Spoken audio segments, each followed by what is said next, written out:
Hey guys, how's it going? Welcome back to another episode of the CC Card Gaming Podcast. We've got a full squad today. Six guys, everyone's got the cameras out. It's for the first time. It's great to see. Glenn's joining us this week after having a break last week. He was a bit not feeling the best, but he's back. Um, yeah, it's a good vibe we got here. So, Glenn, we'll have a chat to you first, considering you missed out last week. Last week we talked a bit about Ultimate Squad, what we're looking forward to. So, what are you looking forward to? What decks are you going to play? I know you like green, so it seems like an obvious choice, but what do you reckon? Yeah, I'm a hopeless romantic for green, so I think cooler is probably what I'm most excited for from the set. I don't necessarily think it's going to be super strong um, in terms of like shifting a meta or anything. However, in terms of green leaders, it's probably one of the better green leaders we've had for quite a while. Um, and the cards for the archetype are all pretty solid. The unison sort of set or unison lineup, I should say, are all pretty strong. And the new 3-drop Freezer looks really good as well. So yeah, I think Cool is the leader I'll be playing. Yeah, you Golden got Freezer. what's your second choice?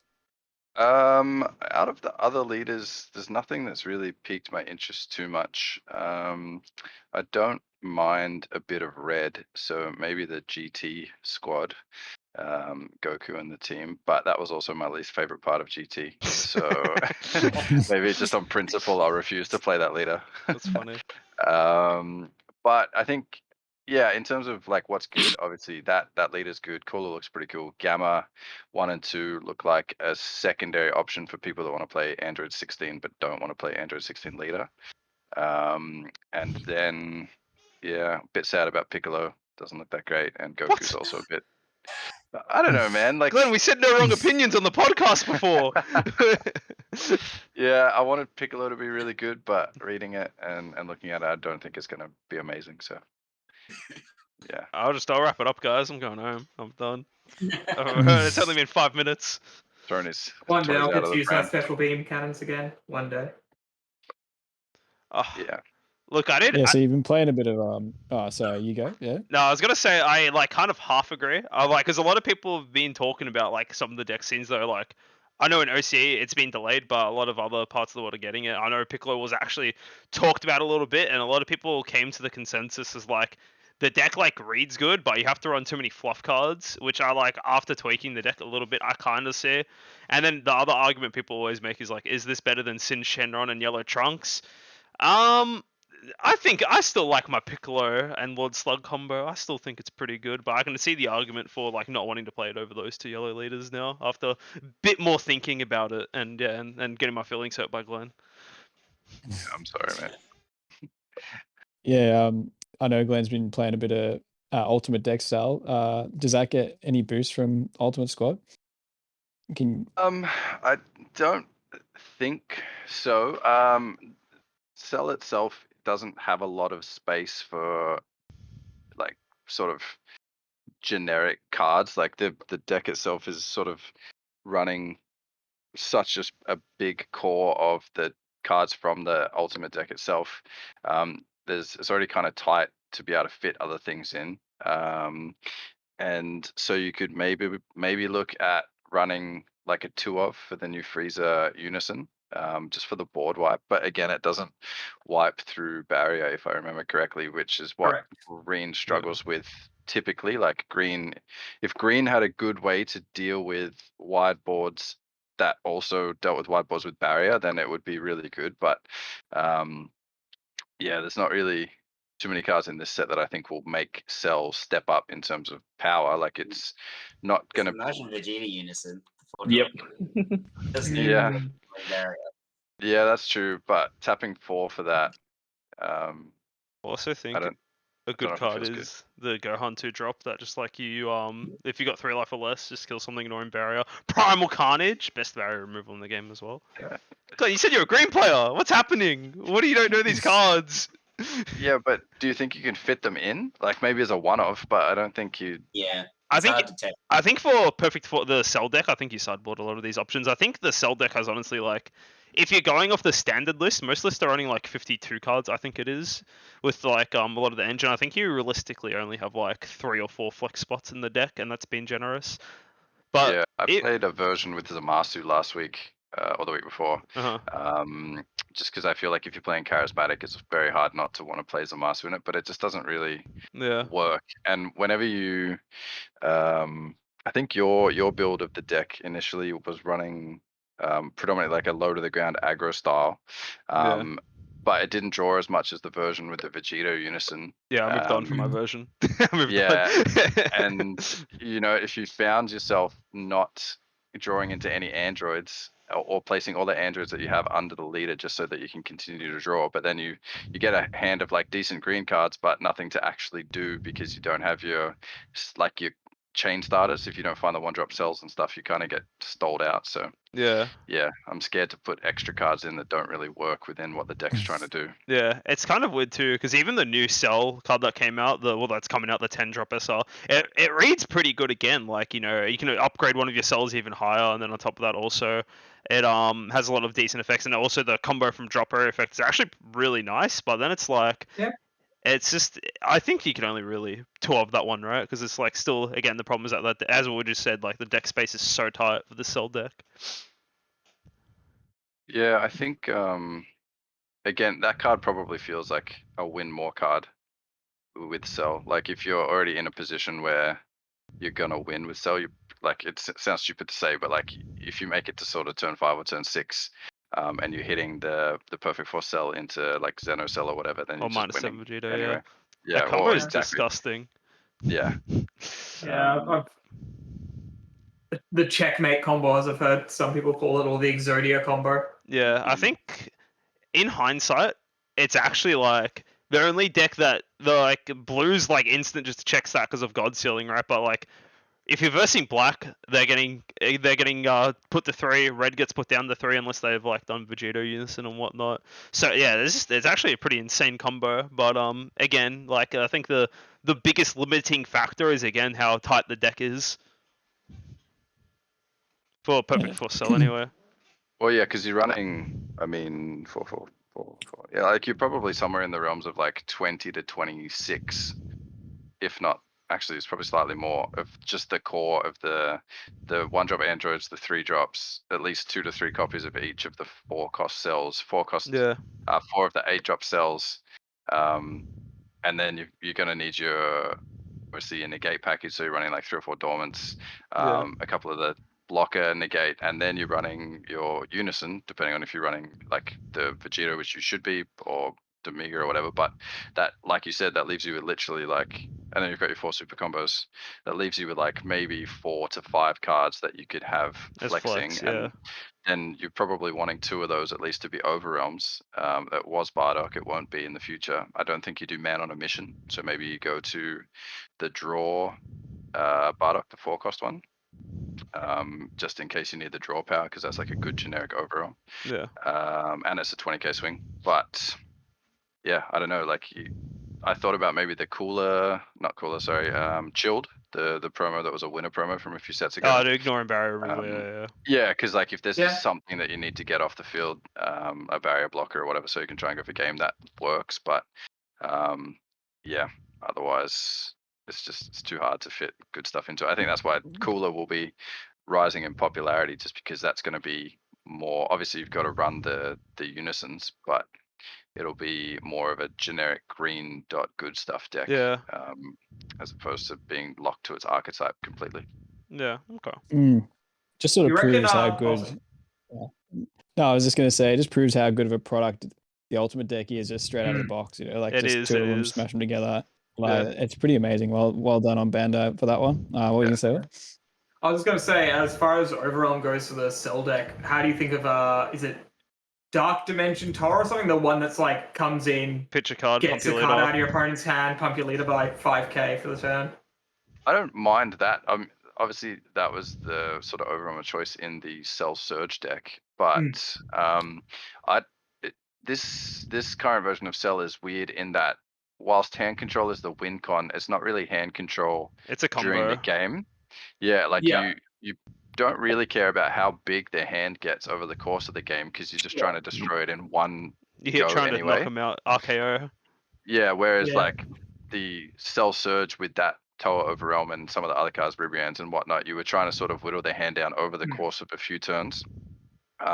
So, and because you recur so much from the drop, like you're always constantly absorbing your Sure. 17s and 18s from the drop, you're probably not wanting to do the free Overwhelm 3 Over like and over every again. turn or yeah. whatever because you don't want to get rid of your drop until later on anyway. So that's why the Bardock obviously being banned, but that's why Bardock was just a good generic option because you're using it as that extra win con. If you can't Yeah. find the combo for the Xeno Cell or the Perfect Force Cell Chain or whatever, you can still kind of win with just lots of the 20k 8-drop cell swings, your leader crit pressure, and then once you've sort of got them down to that 1 or 2 life, you can try and find that double strike with the Bardock Overwhelm for free at the end of the turn. Yeah.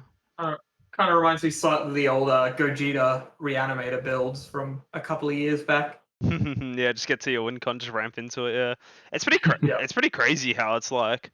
Yeah, it's cool because again, as Jesse said before, it's like this deck is literally like you buy 2 ultimate decks and you have the deck, right? The only like realistically, the only 2 cards you actually have to look for is potentially the Great Sandman Super Combo, which just got reprinted in Anniversary Booster. Plus, it Yeah. also got reprinted in the Vermilion Bloodlines pack, which you can actually pick up from collectorscompany.com if you're an Australian player.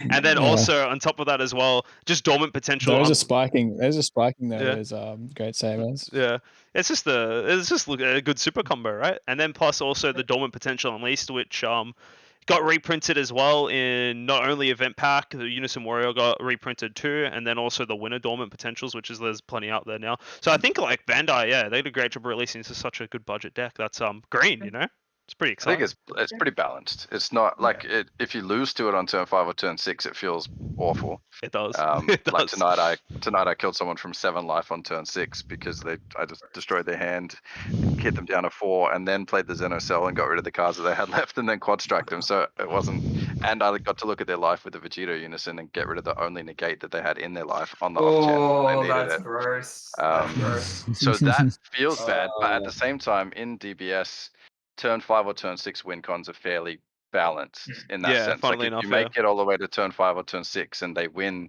with their turn 5 or 6 play, that's pretty good. At the games Yeah. where you lose on turn 2 or turn 3 when you couldn't do much about it, they're the ones that don't feel Yeah, great. Exactly. yeah. Gogeta's in. Now that you mentioned that, that's a good segue into our next topic of discussion. So on the weekend was the Unison Warrior Cup, and Benny and Peter both participated. Peter got 4th and Benny got 5th. Well done to the boys. So talking about turn 5, 6 win cons. Peter pretty much turn 2 win con most of the time. So he went. You would have seen. 3. I didn't win turn 2 at all that day, but yeah. Theory, you could. We're Peter? doing a lot of the damage Theory. in turn 2. Peter, I want to ask So- you this. Sorry to cut you off, Jesse, Yeah. but Peter, how do you come up with these ideas? Just how? But usually I see one card and I see one interaction. I think that's really cute. How can I capitalize on that? And then I just, if it's something obscure enough, I'll look at all the cards that can potentially be summoned by it, or anything that looks for a card of that trait, and I'll just search them. And sometimes it's just it's a lot more organic than that, and it's just a matter of what I happen to. I'll play the deck a few times and also plug holes as I go through it and figure out what needs to be shipped up to make it a bit better. Yeah, so just for context, Peter ran a Vidal list with Janemba package in it. The deck profile's up on the channel. You probably might have seen it already. It's popping off. Yeah, so talk to us about, Benny went with his old faithful Gogeta Zeno, gave it one last ride before the ban list. So yeah, look, we won't talk about the deck too much. You can go watch the profile. It's a really good watch. I just want to, with Unison Warrior format, I want to talk about like how did you guys find the day? Not having to worry about champers, not having to worry about blue decks, bean, all that stuff. Like, was it a fun experience? Like, did you enjoy the format? What do you think, Benny? What do you think? Did you have a good day? How was your round 1, Benny? Yeah, Oh, actually, round one I lost against Trunks Vegeta. I thought it would be an alright match, but unfortunately, so with Gogeta Zeno, you do lose Super Kamehameha and Furthering Destruction Champa, so you couldn't really answer riposte. So right now, that deck's pretty strong in the UW format because you can freely tap out for the riposte, and your opponent most likely won't have a response to it unless they're running Rebellion Hammer. Because I was, but I didn't see it. So, oh, and also in round one, once again, when you play Gogeta Zeno, you live by the Zord, die by the Zord. So I didn't see any Gokus. I saw 4 Vegetas, 2 of my 30Ks, 2 of my 5Ks, but no Gokus till turn 3. So I had a really rough and late start in that game, and pretty much, yeah, I just couldn't win. Basically, my opponent, Braden from Queensland, really, really good player. I played him in Fest as well. Lost to him in the side event as well, so yeah, I knew he was a great player already. Basically, they sit behind Riposte, Forbidden Power, and then Pan, and then basically, yeah, I couldn't do anything about it, and yeah, there goes game 1. And then I was able to win the rest of the day, but the spiciest deck that I versed was actually versing M from Cartastic Locals. He actually played SS4 Vegeta, and at one stage, I think he was undefeated like 3-0, if I'm not wrong. And then when I versed him, it came down to whether he had a Beerus Destroys or not. Because I had 2 1-drops in the game. Because if you don't know, like Beerus Destroy against Gogeta Zeno, like literally they play Marvelous Might. They play 2 little boys, let them swing with 1, and then you get a bottom deck like any one of the ones that you want. And I got really lucky in that game. He had 4 in his deck, but he saw 0, so I was able to win that one. And yeah, was not expecting blue. I was honestly thinking more Bojack, but no one played it. So yeah, and Turles won, which I was not expecting as well. I had a look at the winning deck list. Didn't run Charismatic Villain, so that was also very interesting. So shout out to Luke Harmus from Queensland as well. Obviously won the event. Must have played really well. So yeah, that's my thoughts. And then I'll pass it on to Peter. Yeah, look, it was a pretty crazy day. I mean, I talked a bit about my matchups in the video already, so definitely check it out. But I also talked to a lot of people during the day just to sort of get a sense of what was out there, and I kind of thought it was just going to be a whole lot of Yellow Sin, a whole lot of Red King Piccolo, and a whole lot of Black Gogeta. Particularly Gogeta Xeno and Red King Piccolo, just because Last ride. Exactly. Yeah. One last ride. But I mean, I didn't personally verse any of that all day. I know there was at least 3 Turles players there, Green Turles, as well as 3 Xenosin players there, which I kind of get because that's a meta response to U7 Goku.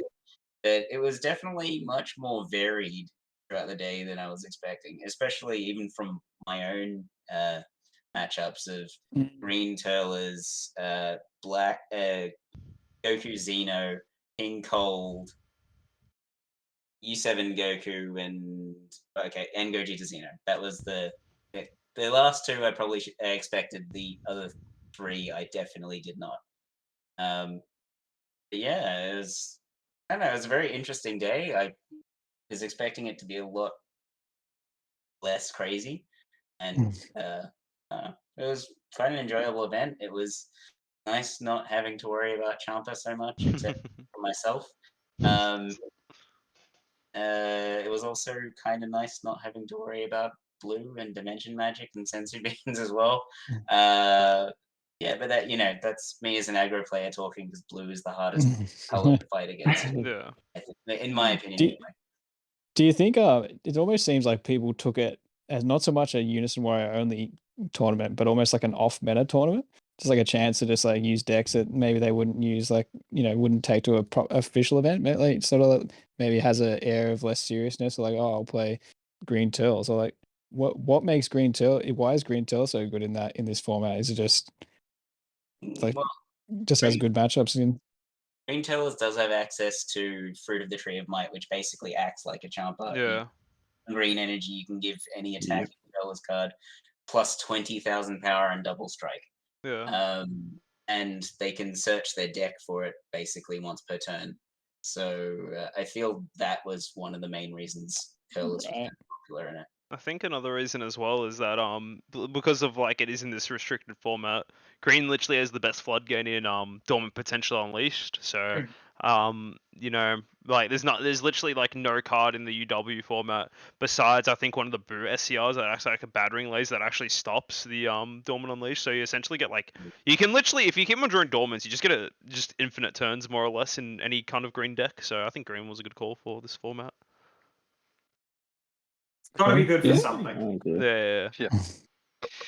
Yeah, I think Unison Warrior format, the idea of it at least, you can play a bit more of a rogue style, as Peter showed, just because some of the really good decks do still need to use a few cards from outside of the Unison Warrior block to be at their full strength.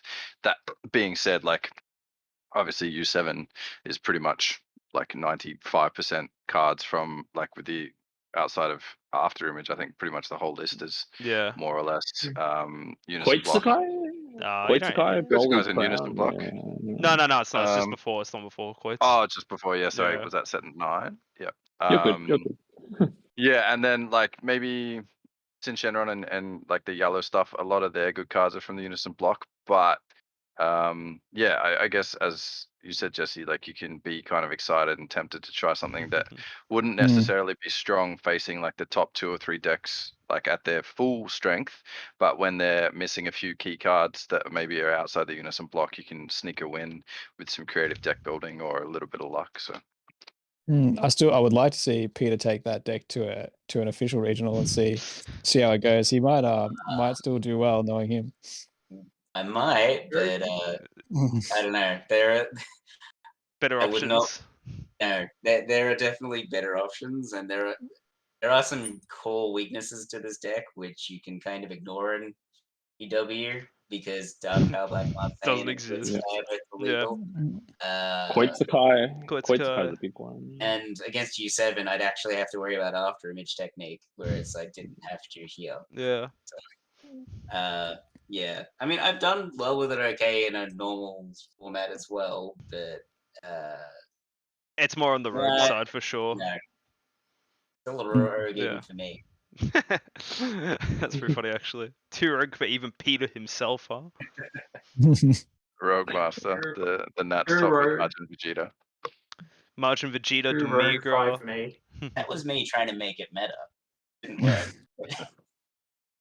Yeah, the UW format brings up an interesting conversation about rotation. Like, I got to be careful. I don't want to get the channel flamed for promoting rotation and stuff. But like, look, in my perspective, rotation might not be that bad for the game. It's maybe with the exception of leaders or something. Because I know, Will loves Golden Frieza. Part of the challenge is like every new set comes out. What can I make? What can I add to this? Set. Old set leader that makes it better.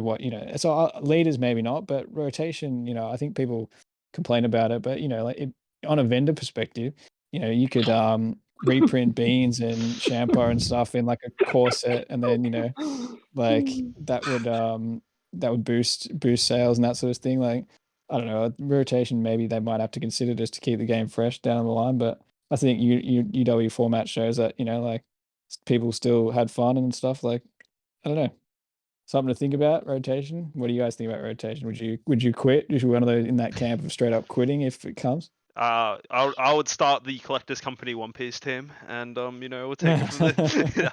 But on a serious note, I don't think rotation's like the worst idea. I don't think it should be the main format. I guess I do agree. Where I remember when they first announced the Unison Warrior format being like for Cardfest, right? Like I think a lot of people were like, and myself included, like, oh, I don't want this, because like I just don't want to be able to, like, these cards, like for blue players, right? They lose their best cards, like blue, not unplayable, but to the point where it's like, why would you consider playing blue, right? In like a limited format. But I think the problem stems from the fact there's not that many ways to play the Dragon Ball card game, if that makes sense. So it's like you have your typical constructed format, right? But then what else is there? Well, you got Team Wars, which is also kind of constructed and limited. And it's like, okay, that's still pretty cool, but it's still essentially just constructed, right? And then you have this Unison Warrior block where it's like just limiting as well. So it's like I think the problem comes from the fact that there's not that many ways to realistically play the game for like outside of constructed. So for an example, would be like would be Commander format from Magic. I personally have never played Magic before, but I have. Actually, that's a lie. I was about to say. Besides I bought a Commander deck and played with some friends when DBS is actually feeling kind of stale, so we played the Commander format. And basically, it's like you have your deck of cards, and you run. I think it's 100 cards or whatever, and then you can only run one of every copy. Essentially, every card in deck has ultimate tag, right? Kind of, And the cool thing about that, it's like it's not meant to be competitive. It's meant to be fun, which I think a lot of the players miss that part of this. Everyone's like, "Oh, dude, this deck better be good," or "This deck sucks," or this and that. But at the end of the day, it's like you play the game to have fun, right? And I think that's the bit that's lacking. Like, not okay. The game's fun, right? But the bit that's lacking is there's not as many options to have fun. I think if they were to introduce more formats into the game, I think that would be like a better way to look at it, because I think this game's extremely catered towards competitive players, I think. And yeah, rotation would be a way to keep the game fresh, but I also think just different ways to play the game would be fresh. Like, I think the two things come to mind would be a Commander-like format, and like where it's kind of like a free-for-all kind of thing, where you have your limited card pool, where some things like might not be that good because you can only run one of X card, right?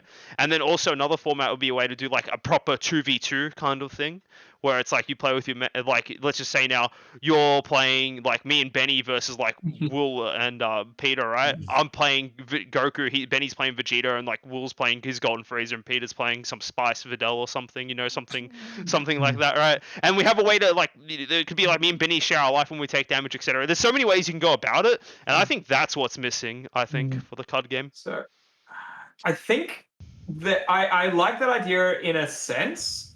But I think Magic has two things that make multiple formats a lot easier and a lot more doable. And that is, one, it is designed from the ground up for it. Yes, Commander was for those who don't know, Commander was actually originally a completely fan-created format. How Commander came about was a bunch of judges started getting bored at events. So they came up with this alternate format. It was a little bit more restricted than the current Commander is. There are only 5 commanders you could use. Now you can use any legendary creature in Magic, basically. So there's a couple of thousand commanders. I don't know exactly how many. But also, like, Magic has had draft as part of its DNA from almost the beginning of the game. And I think that just primes you for alternate formats. It gets Magic designing cards in other ways, which Dragon Ball hasn't really done. They are all designed for competitive. The other thing is that Magic has a ginormous player base, and if you're separating the game, like let's say we had current block format always available, so like now it'll be Unison Warrior block, next format will be Zenkai block, previously it would have been UI block, whatever it was. If we had that always a parallel, so like locals could choose to run either, full format, I guess, which is what we currently have, or current block format, you're splitting the player base. And when you're already a small player base, that is difficult to do. Like the only games I can think of off the top of my head that really support split formats are Magic, where it's got, from a competitive, it's got Commander, and then from a competitive standpoint, it's got Standard, Pioneer, Modern, and Legacy, realistically. There's also Vintage, but no one plays that. At least in paper, and Pokemon as well, which it has Standard, which is from the last couple of years, and Extended, which I believe is from the past 10 or so years.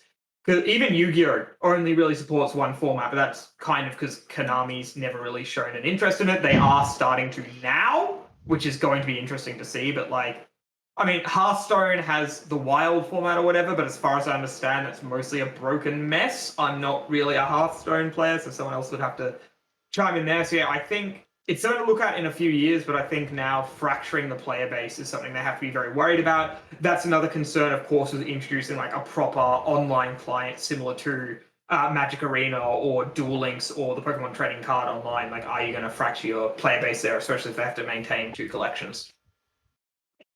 Yeah, So I like the idea, but was it's just- interesting.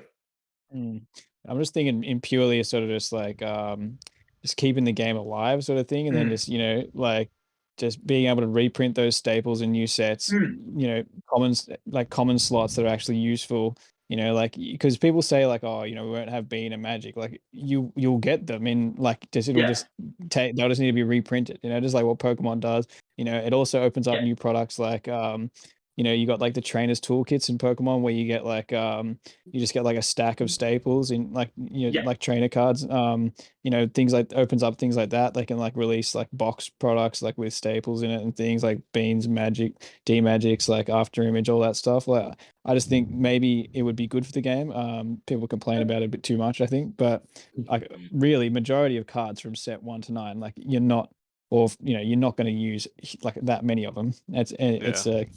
But yeah, so anyway, like it'll be interesting to see how this year goes for DBS. One Piece is coming out. We're trying to keep, we got to keep a positive attitude towards it. But so we'll keep but yeah, it'll be interesting in the next year or so, where it goes.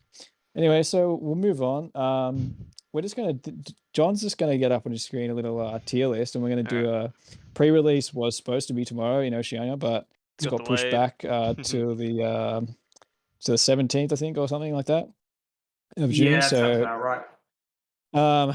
That guys in the US and the rest of the world, or like somewhere else in the world, have got it tomorrow or the next day after that because we're a bit earlier. So we're just going to do a tier list for pre-release leaders, and sort of like talk a bit about what the best cards would be getting pre-release and how you can get ahead early. But yeah, so the idea is we're gonna do 2 tier lists. So the first tier list we're gonna do is specifically just for pre-release, and then we're also gonna go into a tier list where we're gonna talk about what we think will impact like the constructed format, right? So we'll do pre-release first, and then once we've done that, then we'll go on to what we think it will be good in the constructed format. So I think we were briefly talking about it before, but we want to say that for pre-release we'd say Cooler's the best leader.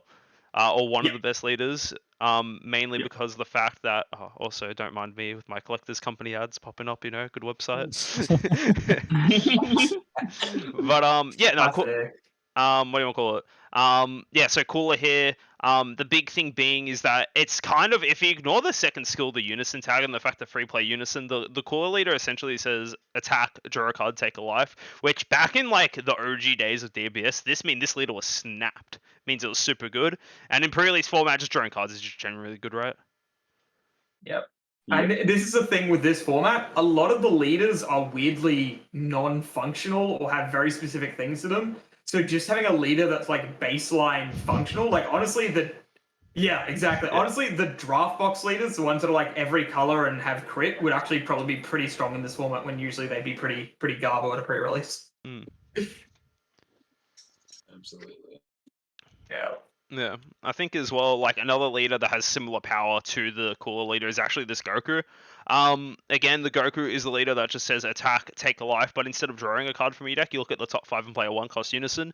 Obviously, depending on what you hit from your pre-release packs, this could like be insane if you hit a lot. Plus, the cool thing about this pre-release specifically is that you actually get guaranteed at least 2 1-cost Unisons, being the Gohan and the Trunks you get from the pre-release promo packs.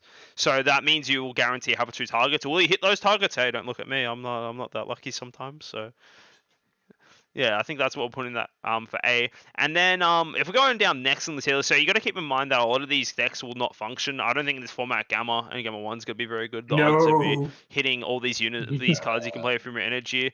Again, General Rildo, it's one of these things. It's like if you hit, it will be pretty solid, but I don't think it will be very good.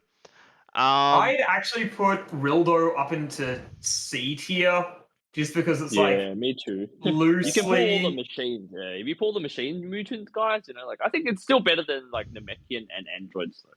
Yeah, I agree. Yeah, I think it's better than Gamma, but it's because like finding a union absorber and evolve target isn't the hardest thing. Finding a machine mutant from your pack isn't the hardest thing, but finding 3 blue androids constantly in the first 3 turns you don't even draw. Yeah. It's it's not grand. That's in true. pre-release, being able to hold up 3 energy or 2 energy is kind of irrelevant in most cases. Like that too, because you're not going to have that many cards in your hand that will be able to be played under the restrictions of that leader anyway. And often, I mean, in the last few pre-releases, I found myself playing a deck with at least like 3 colors in it anyway, just to sort of meet the card restrictions. So, exactly.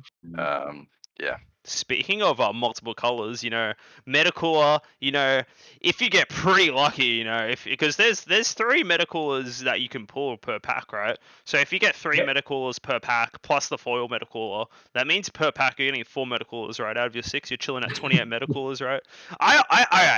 I want to put this at A, but you need to hit Metacoolers. But the point, if you hit, I reckon, at least 4 Metacoolers for this card, I reckon this card will be insane in this format. You swing, you take a life, you play a Metacooler 15k swing. I think that's insane for like this format, right? Or am I just crazy? Yeah. No, I'm putting it No, A. it's pretty good. I'm putting it A, I believe. Do we If agree? it Yeah, was- I- roll that well to do that If it well. could play the infinite multiplication from deck or drop, then it would be busted. Yeah, You would only need to 100%. hit a couple of them, and then you would just like every turn just recycle them and get more and more swings. But Mhm. because it's only from the deck, yeah, you'd probably want to get lucky and hit at least like 6, I guess. I think the cute thing as well is that in pre-release format, I believe you shuffle your drop barrier back into your deck. So You do. So Yeah, once you yeah. deck out, you put those bad boys back in, baby. That's free 15k body. I'm getting that. Also- Stay Yeah, otherwise. Pretty also- realistic burst into. value. Yeah. Also, notably, Big Getty Star is only a common, so it's not too hard to hit the both of them there. Like, Cooler, you need a little bit of luck, but all the cards you need to be lucky with are commons, so I think that sort of balances it out a bit. There we Oh, go. that's good. So then I think an easy one to get rid of, Commander Red. I think it's a little better than Gamma and Piccolo, but like the problem is that you literally need to like certain waking conditions, right? Or do we like it at C or Yeah, I think it's the worst leader. you reckon? I think it Oof. Oof. it Really? it has. Oh. All right, your reds are a rare and a super rare. You literally cannot awaken without them. It doesn't draw unless you're willing to give up a red ribbon army to do a very bad golden freezer impression. And then even if you do manage to awaken, like the removal's real nice, but that's a lot of steps. Like at least Gamma is 10k swing, draw a card, and if you really need to awaken, you can awaken and just not draw cards the rest of the game. I do agree. I You think know, it if is you the pull- best leader. Yes, yep. I think I don't know. I think Toa is up there for the worst leader in pre-release as well. You reckon as well, huh? No, Oh, I actually put her around BC. Yeah. I think she can awaken eventually. Like she has to get hit a lot, but you're starting at 6 life in pre-release anyway, so you only have to take.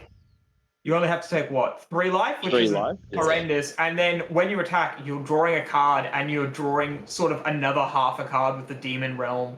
So, like, if Toa had a reasonable awakening condition, she'd be the best pre-release reader by quite a margin, in my opinion. It's only that terrible awakening condition that's holding her back, and the fact that she doesn't draw a full card on her front side. That's again, what I she mean. does That's have why I that think.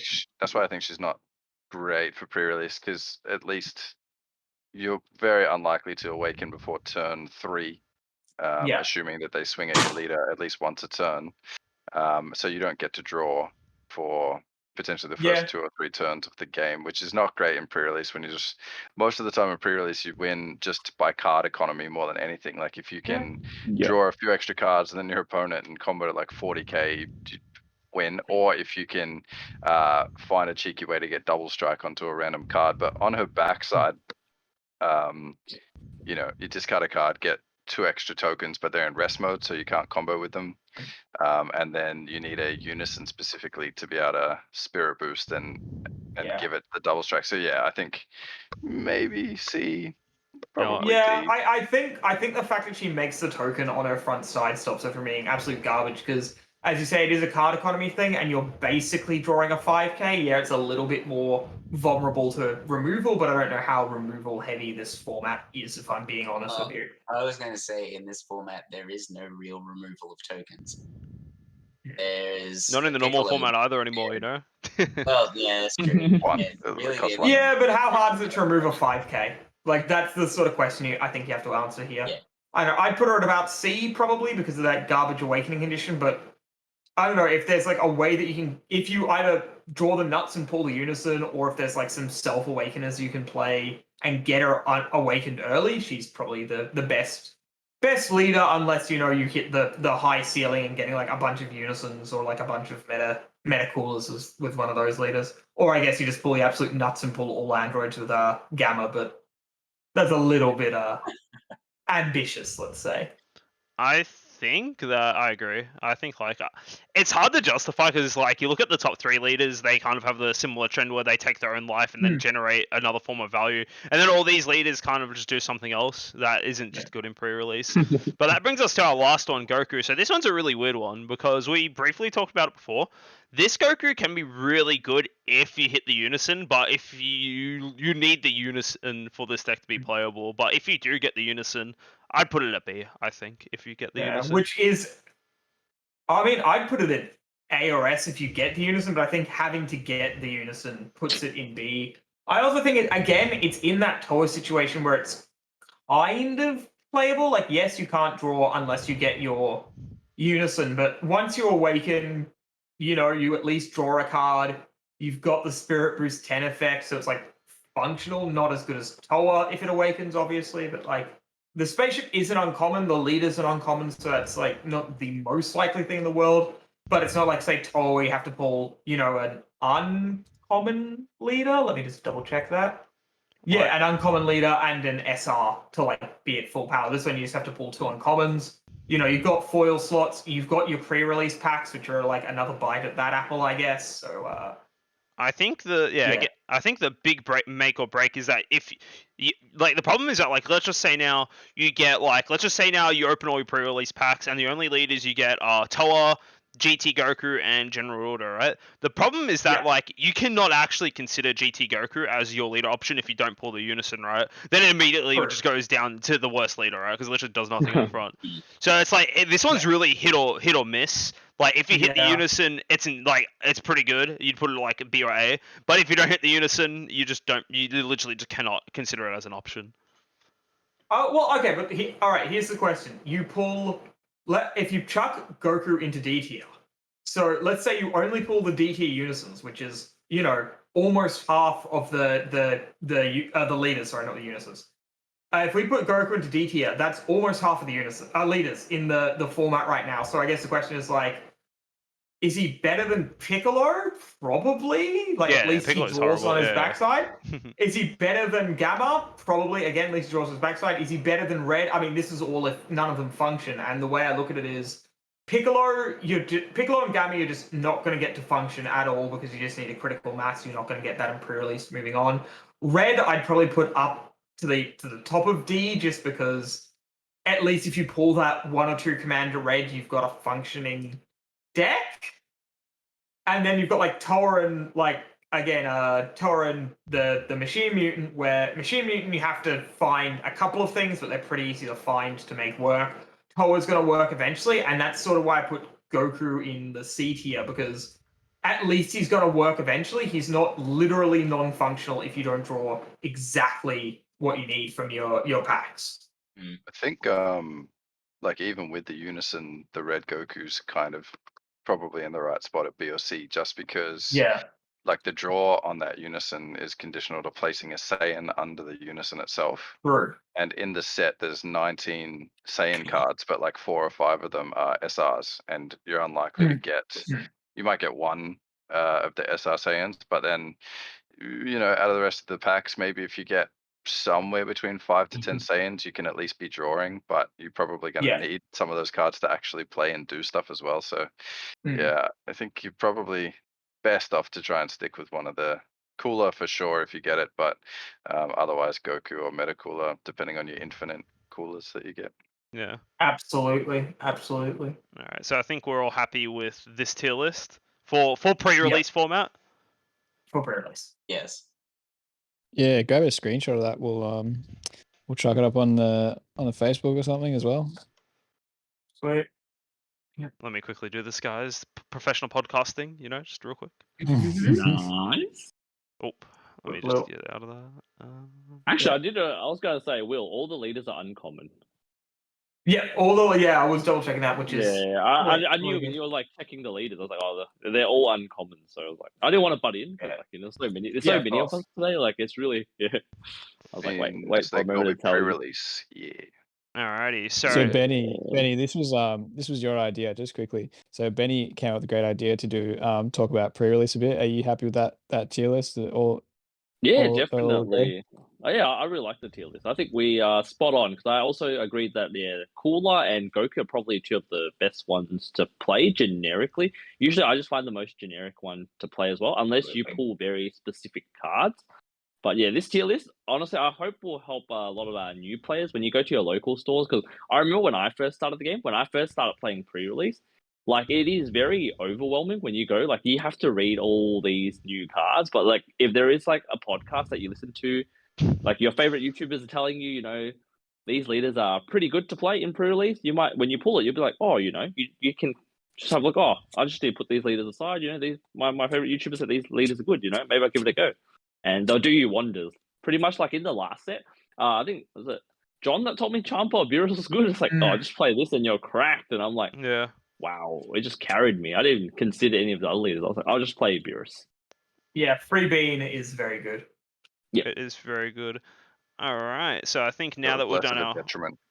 less of Also, no, that's all it was good. less of a detriment because your life started lower, but in pre-release, everyone's Exactly. life is lower, so you're not punished as Yeah. hard as what you would be in the regular constructed format. Not that it Also, matters if you now. pull on Pala Super combos, immediately active, which is nice. A lot of good things there. I'm bound to agree, but I think that does it for our pre-release section. So I think we're going to briefly talk about what Yeah. leaders we think will have an impact on the current, like in the actual constructed format. Or do we want to talk? Now, Yeah, how are we looking for time? We're Anyone, you guys getting 45, tired or? around about 40 minutes in. We can save that for another time. What we think will actually like have impact on the meta and whatnot, or we can save it for another time. I'll just switch back over to our normal one. We can do it another time, I reckon. Because I feel like that we've had some time to think about like what we think's actually good and whatnot. So I think we'll just leave it at the pre-release one for now, right? That's good. Yeah, we'll send you guys away. You can do some homework, test all the leaders out, and next week we'll come back and do a real good discussion on the tier list of the next format. Maybe we'll chuck a couple of leaders in from older sets, maybe just Yeah. do it properly. Yep. Yeah, we'll do a Think- giga think of- tier list video or something. Yeah, for sure. That'd be good. Also, just quick shout out to Benny was suggesting that like if we're actually anyone's favorite YouTubers, please let us know because that would feel really awesome. So, all right. So I guess we'll leave it there. It's pretty late. We had a bit of a late start today. Yeah. Well, thanks everyone for tuning in, getting the webcams going. It's great fun. So, thanks for listening, and we'll see you next week.